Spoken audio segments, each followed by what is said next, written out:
नमस्कार, मेरा नाम है कृष्णा बिस्ट और आप देख रहे हैं जनसत्ता फटाफट। चलिए नजर डालते हैं आज की बड़ी खबरों पर। अमेरिकी राष्ट्रपति डोनाल्ड ट्रंप ने संसद कांग्रेस के संयुक्त सत्र को संबोधित किया। ट्रंप ने भाषण की शुरुआत करते हुए कहा कि अमेरिका इज बैक। अमेरिका का दोबारा राष्ट्रपति बनने के बाद ये उनका पहला भाषण था। डोनाल्ड ट्रंप ने अमेरिकी कांग्रेस को संबोधित करते हुए कहा कि जब मैंने 43 दिन पहले देश की कमान संभाली थी तब एक नए युग की शुरुआत हुई थी। पिछले 43 दिनों से हमारी सरकार इस दिशा में काम कर रही है। ट्रंप ने पूर्व की बाइडेन सरकार पर आरोप लगाते हुए कहा कि बाइडेन अमेरिकी इतिहास के सबसे खराब राष्ट्रपति थे। उनके कार्यकाल के दौरान अवैध तरीके से घुसपैठ में इजाफा हुआ था। ट्रंप ने कहा कि हमने अवैध तरीके से घुसपैठ को रोक दिया है, अप्रवासी समस्याओं पर बहुत कंट्रोल किया। ट्रंप ने कहा कि अमेरिका सही दिशा में आगे बढ़ रहा है, अमेरिका का विश्वास और सम्मान वापस लौटा है।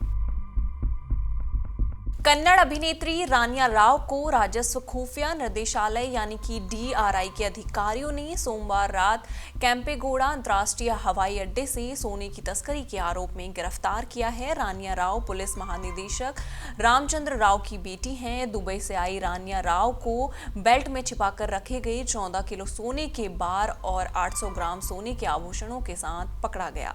रानिया राव को मंगलवार शाम को एक जज के सामने पेश किया गया और 14 दिन की न्यायिक हिरासत में भेज दिया गया।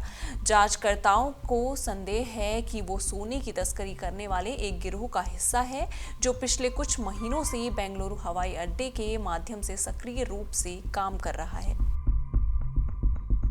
गुजरात के बहुचर्चित गोधरा कांड के गवाहों की सुरक्षा हटा दी गई है। केंद्र सरकार ने यह फैसला गृह मंत्रालय की सिफारिश के बाद लिया है। सूत्रों के मुताबिक कुल 14 गवाहों की सुरक्षा वापस ले ली गई है, जिन्हें पहले केंद्रीय औद्योगिक सुरक्षा बल यानी कि CISF के 150 जवानों द्वारा सुरक्षा प्रदान की जा रही थी। गृह मंत्रालय ने इस निर्णय के लिए विशेष जांच टीम यानी कि SIT की रिपोर्ट को आधार बनाया है। SIT ने 10 नवंबर 2023 को अपनी सिफारिश रिपोर्ट सौंपी थी, जिसमें गवाहों की सुरक्षा हटाने का सुझाव दिया गया था। रिपोर्ट के मुताबिक मौजूदा परिस्थितियों को ध्यान में रखते हुए ये कदम उठाया गया है। चंडीगढ़ में आज किसानों का मार्च प्रस्तावित है और पंजाब सरकार ने भीड़ को एकत्रित होने से रोकने के प्रयास शुरू कर दिए हैं। बुधवार सुबह पंजाब से चंडीगढ़ आ रहे किसानों के जत्थों को रोका जाने लगा है। पुलिस ने अलग अलग नाके पॉइंट बनाए हैं, यहां किसानों को रोका जा रहा है। हालांकि कई जगहों पर किसान सड़क पर ही धरने पर बैठ गए हैं। इससे पहले पंजाब सरकार ने कहा था कि आंदोलन की अनुमति नहीं है। दिल्ली NCR में मौसम एक बार फिर बदल चुका है। सर्द हवाओं की वजह से लोग ठिठुरन महसूस कर रहे हैं। इस समय पहाड़ी राज्यों में भारी बर्फबारी देखने को मिल रही है, बात चाहे जम्मू कश्मीर की हो, उत्तराखंड की हो या फिर हिमाचल प्रदेश की हो। पिछले कुछ दिनों से लगातार बर्फबारी देखने को मिल रही है। अब पहाड़ों की ठंड मैदानी इलाकों पर भी अपना असर दिखा रही है। पिछले कुछ दिनों से सर्द हवाओं की वजह से मौसम का मिजाज बदल गया है। जिन लोगों ने गर्मी के कपड़े निकाल दिए थे अब फिर मोटे कपड़े पहनने को मजबूर हैं। असल में कुछ दिन पहले तक अचानक से तापमान में भारी इजाफा देखने को मिला था। कई सालों के रिकॉर्ड भी टूटे थे। कहा गया कि फरवरी और मार्च सबसे गर्म साबित हो रहा है, लेकिन अचानक हुई बर्फबारी ने मौसम का वो वाला मिजाज पूरी तरह बदल दिया। असम की हिमंता बिस्वा सरकार ने बड़ा फैसला लिया है। कैबिनेट बैठक में राज्य के विकास में स्वर्गीय रतन टाटा और टाटा समूह की भूमिका को मान्यता देने के लिए जगी रोड में इलेक्ट्रॉनिक सिटी का नाम रतन टाटा इलेक्ट्रॉनिक सिटी रखने का फैसला किया है।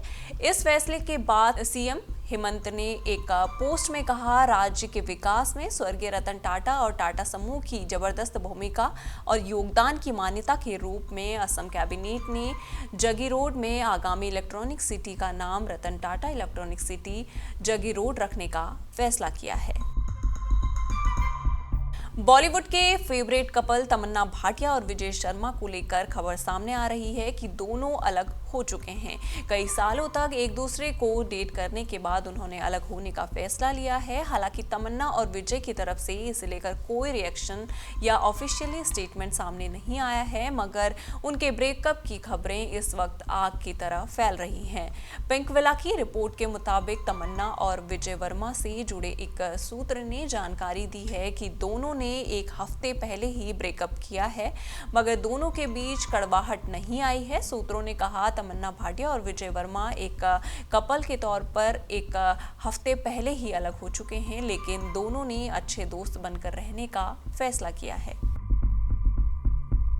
तेलुगु संगीत जगत से जुड़ी एक चौंकाने वाली खबर सामने आई है। मशहूर प्लेबैक सिंगर कल्पना राघवेंद्र को हैदराबाद के निजामपेट स्थित उनके घर में बेहोशी की हालत में पाया गया। बताया जा रहा है कि 2 दिनों तक उनके घर का दरवाजा नहीं खुला, जिससे पड़ोसियों को संदेह हुआ और उन्होंने पुलिस को सूचित किया। जब पुलिस ने दरवाजा तोड़ा तो कल्पना अपने कमरे में बेहोशी की हालत में पाई गई। इन सारी खबरों पर आपका क्या कहना है, आप हमें कमेंट सेक्शन में जरूर बताइएगा और इसी तरह की देश दुनिया की खबरों के साथ जुड़े रहने के लिए देखते रहिए जनसत्ता।